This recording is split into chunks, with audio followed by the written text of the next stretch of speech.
guys, today I'm going to be teaching you how to make a panda costume. You need a pattern, white faux fur, black faux fur, and Velcro. I chose black for this project.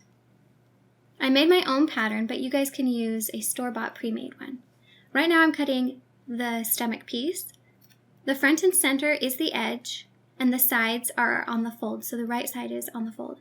And I'm going to cut 2 pieces of this. So I have 2 matching stomach pieces. Now with faux fur, there is no prep. You don't have to pre-wash it, but it does shed. So make sure you're shaking it after you cut. Here I cut 2 hood pieces. You need 4. I only show 2 because I wanted to line my hood and make it all nice and cozy. So now I'm going to be cutting 2 leg pieces, which is this rectangle or square looking rectangle. And I leave a 1/2 inch seam allowance on all of my patterns. 2 identical leg pieces. And then a chest piece, I'm going to cut 4 of these really long rectangles. I'm trying to use my fabric. I hate wasting fabric. So I'm trying to figure out the best way to maximize my fabric use here.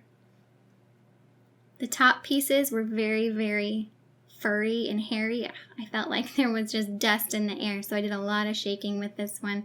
That way you won't have to deal with the shedding while you're sewing. So here I'm sewing front and center and back center of the stomach pieces.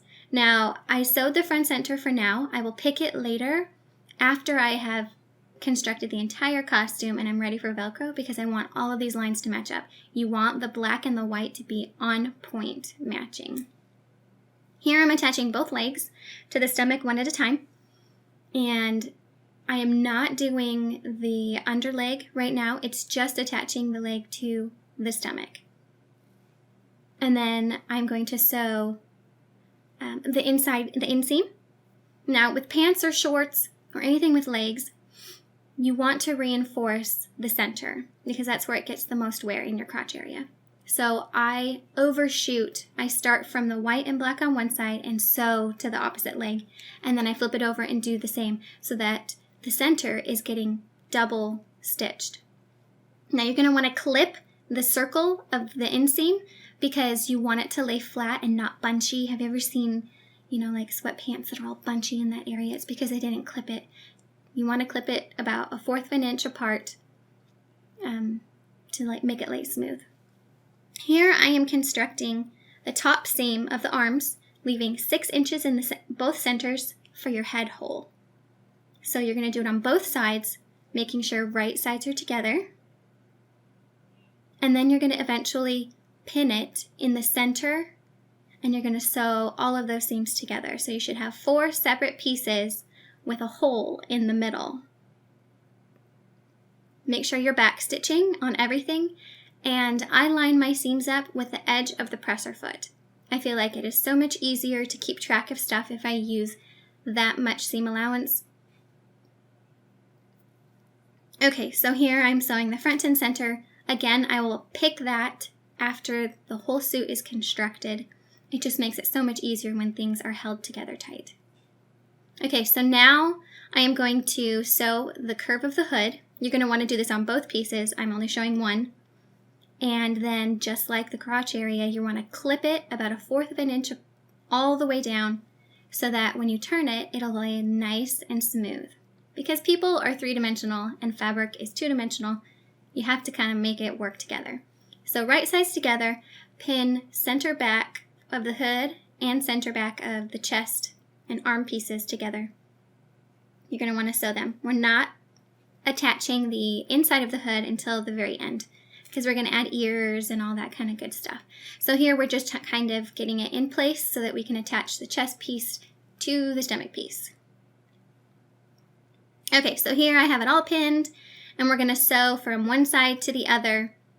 And how my pattern works is right at the armpit area, I have to stop, move the arm, and then continue along my way so that I don't include the arms in my pattern since I put it right on the seam.